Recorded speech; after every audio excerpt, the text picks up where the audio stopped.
오늘 함께 보실 하나님의 말씀은 사사기 말씀입니다.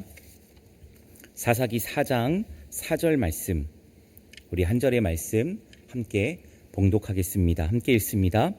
그때에 랍비돗의 아내 여선지자 드보라가 이스라엘의 사사가 되었는데. 아멘.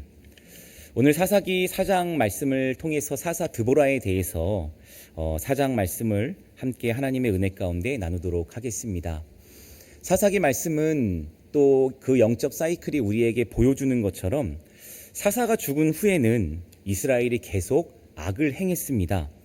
그런데 더욱 타락했고 그 행위와 패역한 길을 그치지 않았습니다. 그로 인해서 하나님의 심판이 임합니다. 오늘 4장 말씀은 하솔에서 통치하는 가나안 왕 야빈에게 압제를 당하는 것으로 시작합니다. 오늘 본문 말씀 1절과 2절 말씀이 이렇게 증거합니다. 에봇이 죽으니 이스라엘 자손이 또 여호와의 목전에 악을 행하매 여호와께서 하솔에서 통치하는 가나안 왕 야빈의 손에 그들을 파셨으니 그의 군대 장관은 하로셋 학고임에 거주하는 시스라요. 에봇이 죽었는데 에봇이 상대했던 모압의 압제는 18년이었습니다. 그런데 오늘 본문에서 이번 압제는 2년을 더한 20년이 됩니다. 또다시 압제의 기간이 늘어났습니다.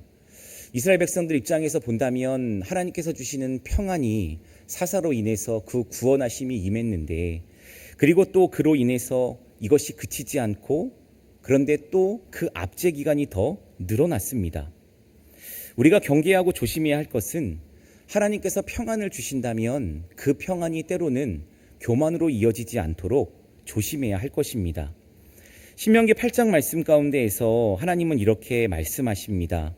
신명기 8장 13절과 14절 말씀에서 또 내 소와 양이 번성하며 내 은금이 증식되며 내 소유가 다 풍부하게 될 때에 내 마음이 교만하여 내 하나님 여호와를 잊어버릴까 염려하노라.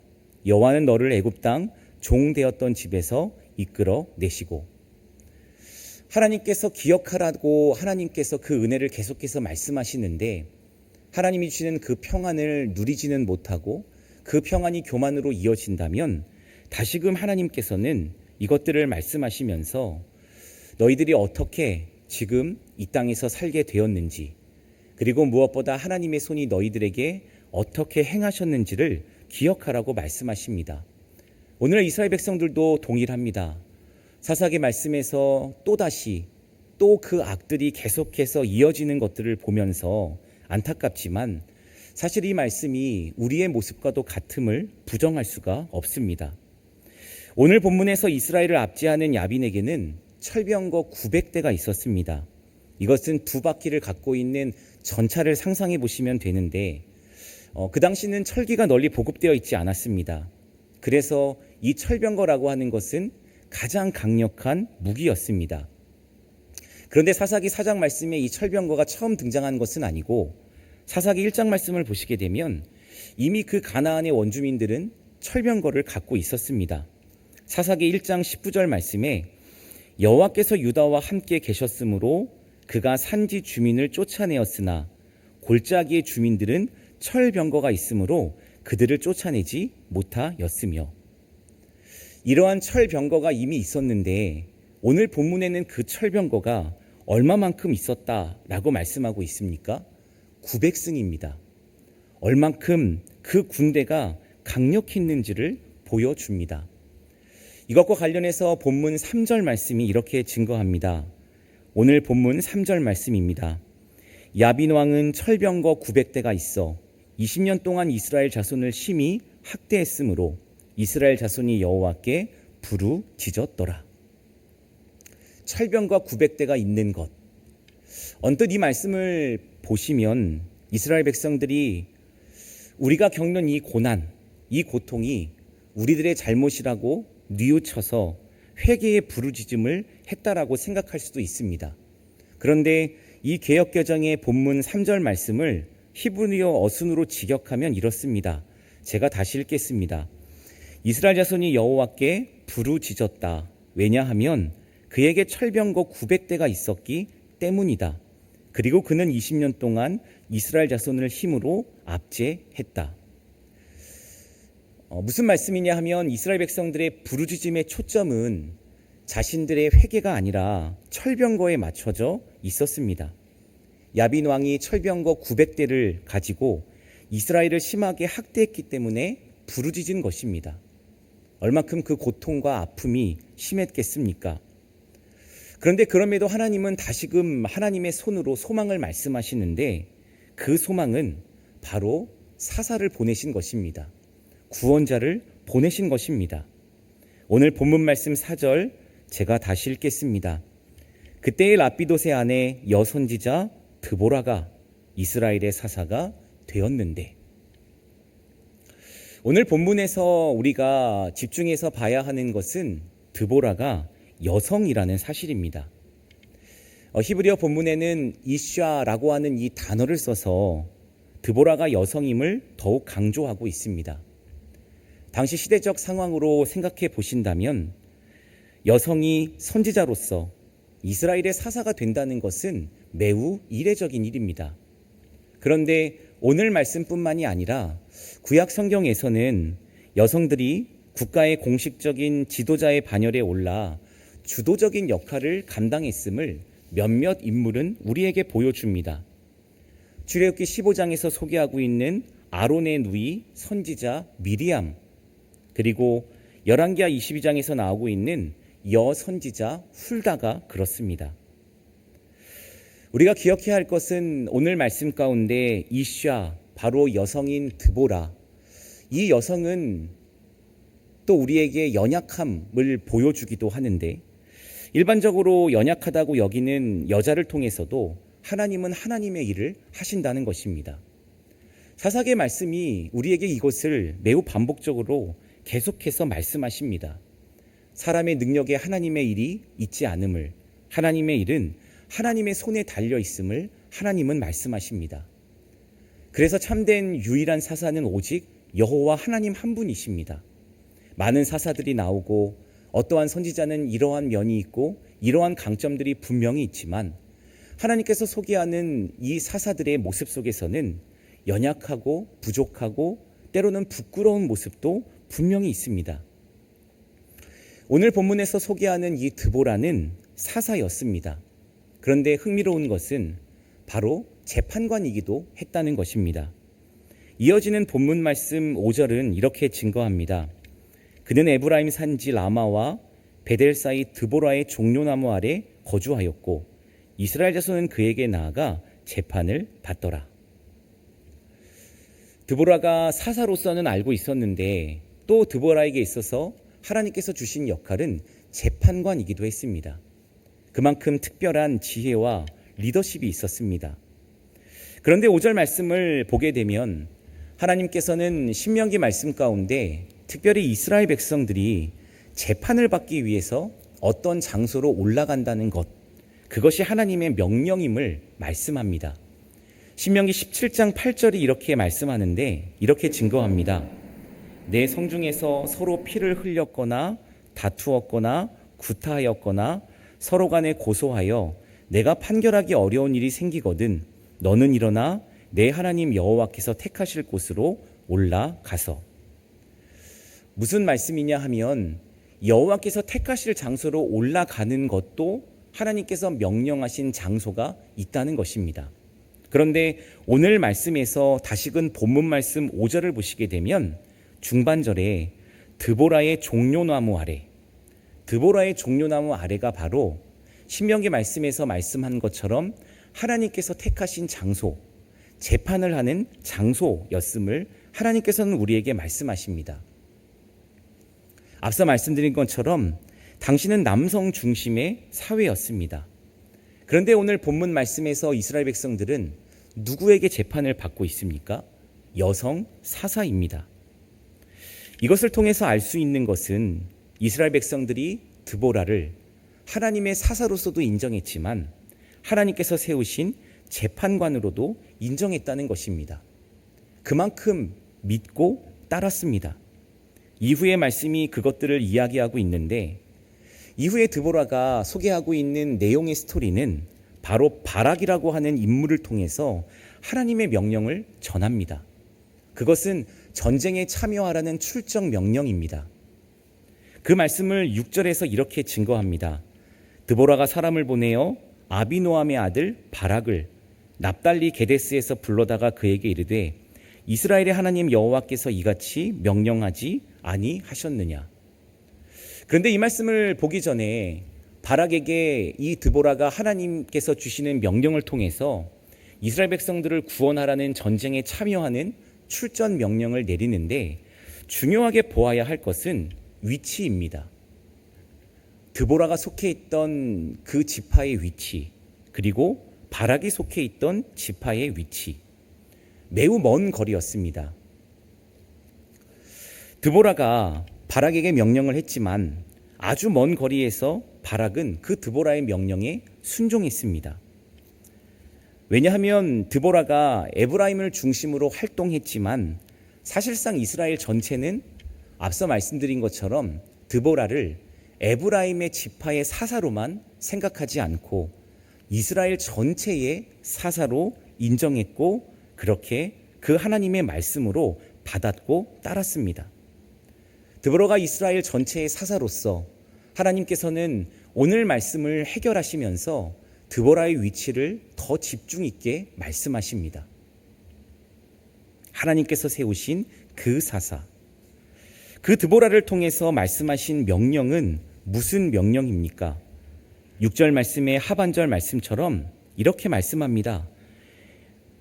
여호와께서 이같이 명령하지 아니하셨느냐? 너는 납달리 자손과 스불론 자손 10,000명을 거느리고 다볼산으로 가라.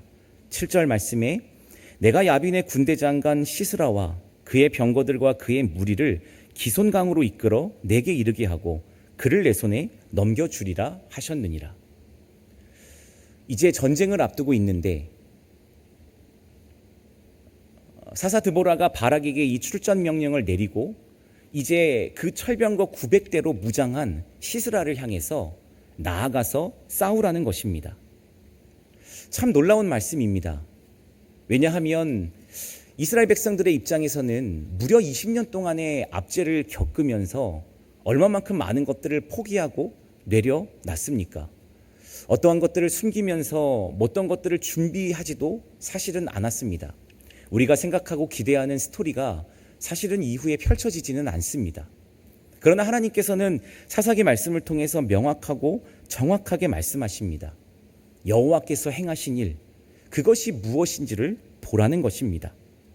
그런데 앞서서 먼저 그렇게 하나님께서 펼치시는 일들을 말씀하시기 전에 바락이라는 인물을 통하는데 이 바락에게 있어서 바락을 통한 말씀들을 하시는데 바락이 이렇게 말합니다. 8절 말씀에 바락이 그에게 이르되 만일 당신이 나와 함께 가면 내가 가려니와 만일 당신이 나와 함께 가지 아니하면 나도 가지 아니하겠노라 하니. 여러분, 이 말씀이 좀 이해가 되십니까? 사사 드보라가 하나님의 그 출전 명령을 이스라엘 백성들에게 전하고 이제 바락에게 있어서 너가 지휘관으로 앞장서서 나아가라. 하나님께서 명령하신 것이다 라고 이야기를 했는데 바락의 말이 참 생뚱맞습니다. 뭐라고 얘기한 거냐 하면 사사 드보라 당신이 함께 동행하면 내가 가고 동행하지 아니하면 나는 안 가겠다는 것입니다. 이것이 도대체 무슨 말입니까? 사실 드보라는 여성이었고 재판관이었지만 특성상 사사였기 때문에 전쟁에도 참여했습니다. 그런데 사실상 이 바락의 말은 하나님의 명령 가운데 온전히 순종한 것은 아닙니다. 물론 바락의 입장에서는 두려움도 있었을 것입니다. 왜냐하면 이 군사가 10,000명이나 되기도 했었고 그런데 어떠한 전략이나 무기가 변변치 않았던 것도 사실입니다. 이후의 말씀에서는 시스라의 그 철병거와 이 10,000명이 되는 이 군사력이 얼마만큼 큰 차이를 보이는지도 하나님은 말씀하십니다. 바락에게 있어서 이러한 발언들은 사실상 하나님의 명령 가운데 온전하게 순종한 것이 아닌 인간적인 눈으로 상황을 판단한 것입니다. 하나님의 명령을 조건부로 받아들인 것입니다. 이스라엘 백성들이 앞서 행했던 것도 바로 동일했습니다. 무엇과 비슷했냐 하면 사무엘상 4장에 나오는 이스라엘 백성들이 행한 그 태도하고도 비슷했습니다. 조금 더 도움이 되고자 사무엘상 4장 3절 말씀을 보겠습니다. 백성이 진영으로 돌아오매 이스라엘 장로들이 이르되 여호와께서 어찌하여 우리에게 오늘 블레셋 사람들 앞에 패하게 하셨는고 여호와의 언약궤를 실로에서 우리에게로 가져다가 우리 중에 있게 하여 그것으로 우리를 우리 원수들의 손에서 구원하게 하자 하니. 이것도 조건부입니다. 이스라엘 백성들이 패했는데, 그런데 이 엘더라고 하는 이 장로들이 무엇을 얘기했냐면 우리가 전쟁에서 패한 이유가 여호와의 언약궤가 우리에게 있지 않았기 때문이라는 것입니다. 그래서 여호와의 언약궤를 실로에서 우리에게로 가져다가 우리 중에 있게 하자는 것입니다. 이들은 하나님께서 이미 함께 하셨지만 승리한 것이 여호와의 언약궤 때문이라고 그렇게 굳건하게 믿었습니다. 그래서 그것으로 우리를 정확하게 이야기하고 있습니다. 그러나 여호와의 법궤가 전쟁터에 있기 때문에 하나님께서 이스라엘 백성들을 이기게 하신 것은 아닙니다. 중요한 것은 하나님께서 함께 하신 것이고 하나님께서 약속하신 것입니다. 오늘 본문도 동일합니다. 드보라가 함께 출전하느냐 하지 않느냐는 중요한 것이 아닙니다. 드보라가 함께 하는 것보다 더 중요한 것은 이미 하나님께서 말씀하셨고 명령하신 것이라는 겁니다. 그런데 이러한 조건부적인 본문 말씀에 나오는 이스라엘 백성들의 이 모든 것들을 사실 돌이켜보고 묵상해 보면 우리의 모습과 별반 다르지 않습니다. 이미 우리에게도 하나님께서는 말씀하셨고 주일 설교를 통해서 또 매일 하나님의 말씀을 통해서 약속하셨고 말씀하셨는데 우리는 오늘 말씀처럼 계속해서 무언가를 요구합니다. 그리고 조건을 겁니다. 어쩌면 조건을 보여주시고 하나님께서 그렇게 묵묵하게 많은 이적들을 보여주심에도 또 믿지 못합니다. 오늘 바락이 그랬습니다. 바락에게 있어서는 드보라가 함께하는 것이 너무 중요했습니다. 이후의 사건이 이렇게 진행이 됩니다. 바락이 힘들게 군사들을 모읍니다. 그리고 그 숫자는 10,000명이라고 기록합니다. 10절 말씀입니다. 바락이 스불론과 납달리를 게데스로 부르니 10,000명이 그를 따라 올라가고 드보라도 그와 함께 올라가니라. 그런데 여기에 나와 있는 이 10,000명이라고 하는 것을 히브리어 원문에 보시면 이 10,000명은 훈련이 되어지지 않은 평범한 남자를 가리킵니다. 그저 평범한 사람들, 전쟁에 능한 용사들을 가리키는 것이 아닙니다. 드보라에게 쓰여졌던 이쏴를 기억하십니까? 여성, 그저 연약한 여성입니다. 그리고 바락을 통해서 모으게 한 10,000명도 그저 평범한 남자들입니다. 반면에 시스라의 군대는 어떻습니까? 이후에 13절 말씀이 이렇게 증거합니다. 시스라가 모든 병거 곧 철병거 900대와 자기와 함께 있는 모든 백성을 하로셋 학보임에서부터 기손강으로 모은지라. 무엇이 더 우리 눈에 들어옵니까? 철병거 900대인데 모든 백성을, 한마디로 그 수요가 어마어마하게, 그 수요가 엄청났을 것이고 그 시스라의 군대는 갑옷과 무기도 최고의 수준이었습니다. 양쪽 군대가 너무나 대조적인 모습입니다. 다시금 생각해 보시면 이스라엘은, 특별히 이스라엘 백성들은 무려 20년 동안 압제 가운데 있었기에 그들의 옷도 몰골도 무기도 변변치 않았습니다. 군대로 따지면 그저 오합지졸의 모습이었습니다. 반면에 시스라의 군대는 너무나도 무섭고 위용이 막강했습니다. 이스라엘 군대는 초라해 보였고 시스라의 군대는 너무나도 화려했습니다. 그러나 하나님께서 말씀하시는 중요한 것은 하나님께서 함께 하시느냐 함께 하지 않으시냐는 것입니다. 이스라엘 백성들의 군대는 하나님께서 함께 하셨는 반면에 시스라의 군대는 하나님께서 버리신 군대였습니다. 그것을 가리켜서 하나님은 드보라를 통해서 이렇게 말씀하십니다. 14절 말씀입니다. 드보라가 바락에게 이르되 일어나라. 이는 여호와께서 시스라를 내 손에 넘겨주신 날이라. 여호와께서 너의 앞서 나가지 아니하시느냐 하는지라. 이에 바락이 만명을 거느리고 다볼산에서 내려가니. 드보라가 바락에 말한 명령은 일어나라입니다. 일어나라. 전쟁 가운데에서 마음을 굳게 하고 힘을 내어 전투에 임하라는 것입니다. 그런데 일어나라고 하는 이 쿰이라고 하는 단어는 하나님에 의해서 승리가 보장된 것도 함께 뜻하는 단어이기도 합니다. 참 놀라운 말씀입니다. 너무나 부족한 믿음이고 하나님의 말씀 가운데 순종하지 못하는 조건부 믿음이지만 하나님은 여전히 믿음을 가지고 이미 승리한 전쟁임을 계속해서 말씀하십니다. 그리고 혹여나 못 들을까 봐 정확하게 말씀하십니다. 여호와께서 너의 앞서 나가지 아니하시느냐. 여호와께서 분명히 앞서 진격하고 계심을 강조하십니다. 그리고 이후의 사건이 우리에게 무엇을 보여줍니까?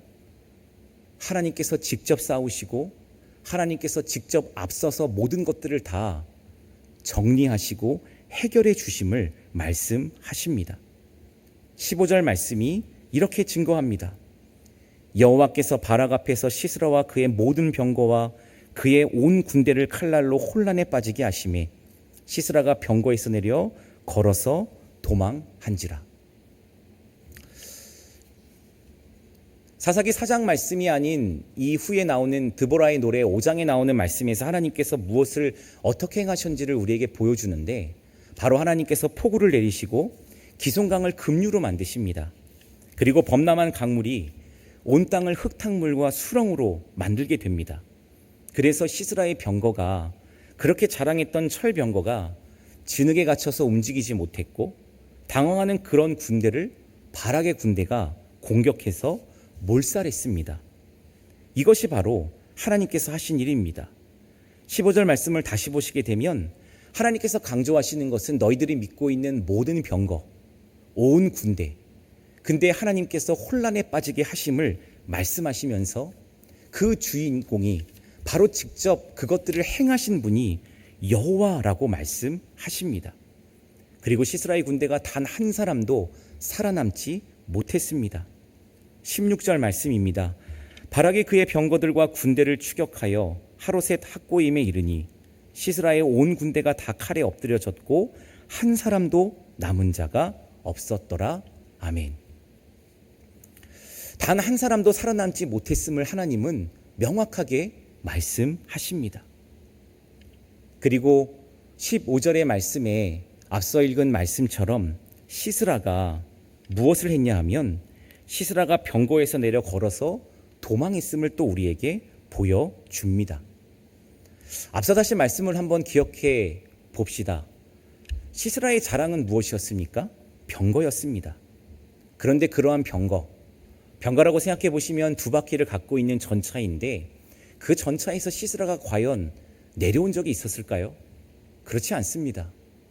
자신의 몸인 마냥 지면보다 더 높은 곳에 위치해서 자신이 신인 것 마냥 그렇게 시스라는 병거에서 내려온 적이 없었을 것입니다. 무리한 추측이 아니라 그 병거를 통해서 얼마나 많은 나라들을 압제했을 것이고 얼마나 많은 피를 묻혔을 것입니다. 그런데 이러한 일들이 상상이나 되었겠습니까? 그런데 하나님께서는 15절에서 시스라가 병거에서 내려 걸어서 도망했다라고 하는 문장을 정확하게 말씀하십니다. 무엇을 말씀하시냐 하면 당시의 최고의 강력한 무기인 병거가 하나님의 능력 앞에서는 어떠한 능력도 발휘하지 못함을 하나님은 말씀하십니다. 우리가 기억해야 하는 것은 지금도 우리들의 생각 속에는 기준들이 있습니다. 때로는 내가 전능하시고 위대하신 하나님을 믿지만 각자의 생각 속에는 하나님보다 더 강력하다고 생각하는 것들이 있습니다. 그것이 우상이죠. 분명하게 우리의 마음 가운데 깊이 있게 들여다봐야 하는 것은 때로는 전능하신 하나님을 믿으면서도 염려하고 걱정하고 그 염려 가운데 압도당하는 것이 있다면 그것이 우상인데 그것이 바로 시스라의 병거라고 하는 것입니다. 그런데 하나님께서 정확하게 말씀하시는 것은 세상이 강력하다고 생각하는 그 어떤 것도 하나님의 능력에는 미치지 못한다는 것입니다. 이 전쟁은 여호와의 전쟁이었습니다. 하나님께서는 분명하게 말씀하십니다. 고린도 후서 4장 7절 말씀에서 이렇게 말씀하십니다. 우리 이 말씀 함께 한 목소리로 함께 읽고 싶습니다. 함께 읽습니다. 우리가 이 보배를 질그릇에 가졌으니 이는 심히 큰 능력은 하나님께 있고 우리에게 있지 아니함을 알게 하려 함이라. 아멘. 우리가 질그릇과 같은 사람입니다. 우리가 용사라기보다는 하나님께서는 용사가 아닌 질그릇과 같은 연약한 자인 우리를 통해서 지금도 위대한 일을 하십니다. 우리가 기억하고 바라봐야 할 것은 심히 큰 능력은 세상에 있는 것이 아니라 자본에 있는 것이 아니고 돈에 있는 것이 아니고 때로는 누군가가 물려준 재산에 있는 것이 아니라 하나님께 있다는 것입니다. 그렇게 행할 때 우리의 구원이 사람의 힘에 달려있지 않고 오직 여호와께만 달려있음을, 내가 죽었던 내가 하나님께서 살아나게 하나님께서 나를 살려 주셨음을 우리는 계속해서 고백할 수 있게 될 것입니다. 기억합시다. 이는 심히 큰 능력은 하나님께 있고 우리에게 있지 아니함을 알게 하려 함이라. 우리가 함께 기도해야 할 것은 하나님, 이것들을 우리가 알게 하여 주시옵소서. 안다라고 하지만 자꾸 있습니다. 기억하게 해 주시옵소서. 그래서 내가 기도할 때 너무나 큰 염려와 걱정 가운데 내 모든 것들을 아무것도 할 수 없을 정도로 힘들다면 다시금 오늘 말씀을 통해서 심히 큰 능력이 하나님께만 있습니다. 우리에게 있지 않습니다. 내가 세상 가운데 사람을 쫓아서 그것들을 찾으려고 하는 것이 아니라 하나님께만 있음을 믿고 나아갈 때 하나님께서 반드시 행하시고 반드시 이것들을 해결해 주실 것을 믿는 믿음을 우리에게 주시옵소서. 그렇게 함께 기도하며 나아가는 우리 모두가 되어지기를 간절히 기도합니다.